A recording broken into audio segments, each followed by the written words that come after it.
Morning everybody, Wheezy here from Wheezy's Herbal Remedies, and today I'm going to make a tea. Another one, yes. I try to make teas at least twice a week, and I make them in my pot because today I'm using turmeric root, which looks very similar to ginger root, as you can see. Mind you, this one is long and this one's kind of knobby all over. Tips when you're picking ginger or turmeric, please get organic. Don't buy the one from China. That one's been sprayed.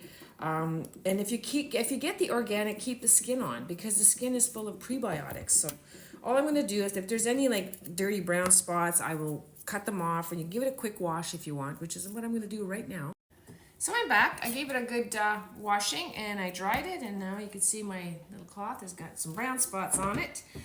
Another note to make is if you're going to be cutting your turmeric on a cutting board or with a knife, be prepared to have orange fingers because this stuff stains like crazy. I've got a stainless steel cutting board that I bought on Temu, and I love this thing. It's thin, it cleans nicely, it doesn't hold any odors, easy to clean, so I recommend if you can find one, get one. So here we go. I'm just going to chop the ginger in slices with the skin on. And the reason I'm chopping it this way is just to kind of be able to get more properties out of the root itself. And the root is actually called a rhizome. It's because they grow this way in the ground. They grow sideways. Pretty cool. So I'm going to use this whole ginger root. And ginger is excellent for anti-inflammation, good for the gut. It's great this time of year in the winter because it's very helpful against colds and flus. And who doesn't get that once in a while, right? Over the year, over the season. So here's the turmeric. Kind of looks like a carrot in there, doesn't it? It has a very distinctive peppery kind of smell to it.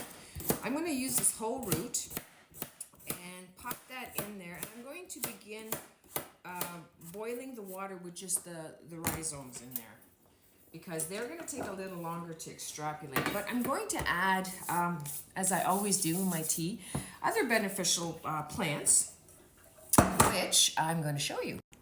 So here's the array of teas I'm going to use today.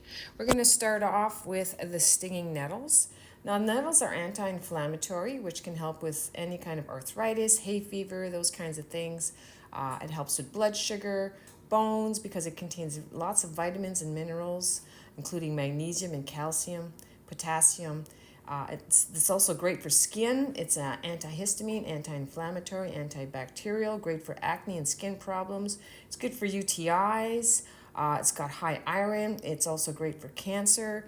Then we have chocolate mint here, which is not only going to give it a nice minty flavor, but mint is high in antioxidants, which also can help with skin health and boost immunity. Also great for digestion. Inflammation. It's good for cognitive health, oral health, which is a new one I just found out. It helps with sore throats because it kills bacteria in the mouth. It could help with gingivitis if you have bleeding in the mouth. You can make a tea and rinse with it. And then I have Self Heal, which is also an anti-inflammatory and antimicrobial. This one here helps with skin irritations if you're using the plant itself. But for internal purposes for me, with the tea today, it's going to be great for digestive health. It's good for respiratory health. It helps with sore throats, coughs, and congestion. Wound healing, helps to prevent infections. Great for cardio. It's antiviral. It's also great for any kind of flu virus, herpes, that kind of thing. It's great for stress and anxiety. And this wonderful herb is Tulsi, which is also known as holy basil. A lot of people know it from that name. It is also great for the immune system, respiratory health, digestion. It's good for blood pressure regulation, cardiovascular health, and this is why I take it, cognitive function. You know, when I keep forgetting what I'm trying to say, we're going to work on that to help improve focus and concentration. Also antimicrobial and stress reduction. And last but not least, my favorite of all is my hibiscus. Not only because of its pretty color and it gives it a nice, lovely taste, but hibiscus is also great for lowering blood pressure if you have heart disease. It's really rich in antioxidants and helps to prevent damage from the free radicals. It's an immune booster. It helps to lower cholesterol, and not to mention, like I said before, it tastes delicious. First, let's have coffee. It's okay to make tea and coffee at the same time, you know. So I'm slowly waiting for my my turmeric to boil here. It's on high. I've got, like I said, quite a bit of water. Now what I'm going to do is I'm going to slice a lemon and put that in there.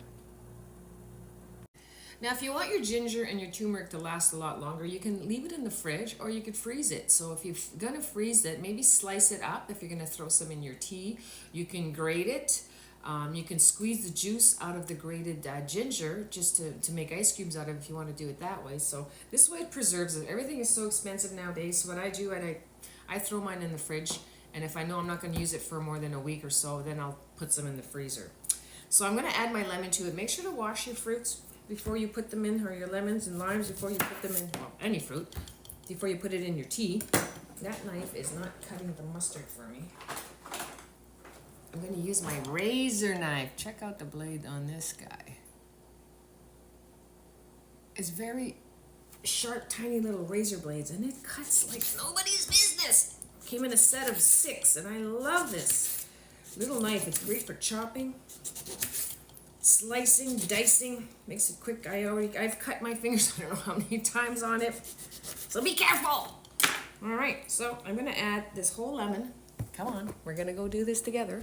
Into my pot, which is just starting to boil. Put those in there. Now, the other thing you need to add in order to absorb the oh my God, curcumin from the turmeric is you need some pepper. Pepper will help you to absorb the curcumin a lot better. So I'm going to add some pepper into my pot here.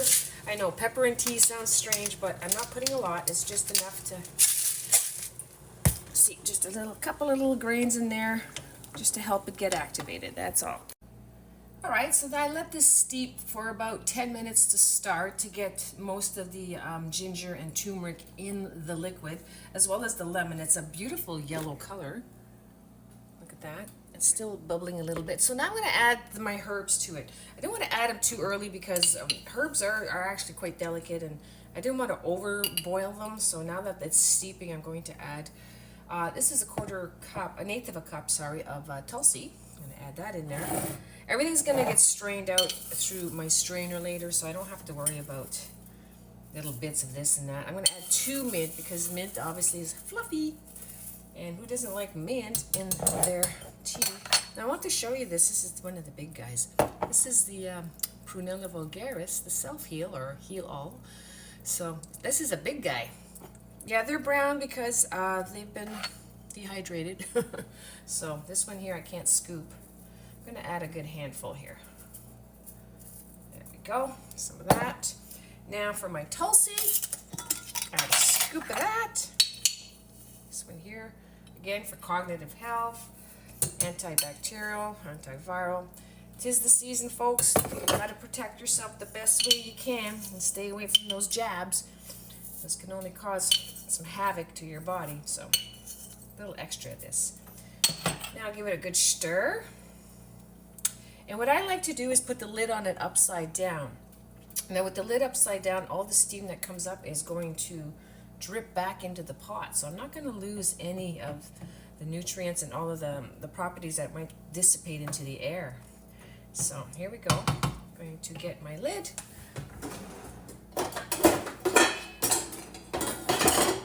And put it in upside down. See, it has a little hole too, so it will leave out some steam. But yeah, just put that like that. Upside down. And we're going to let that sit. I'm going to put my timer on for, I like to go about 20 minutes anyways. And then I'm going to strain it, and I'm going to have myself a nice big mason jar like this full of tea, and I'm going to be good for possibly 5 days. So that way I like to mix it up. It keeps the teas fresh, and I'm getting a little bit of different varieties every other day sort of thing. So anyways, here's for your health. Enjoy some good tea for today. Talk to you later. Bye-bye.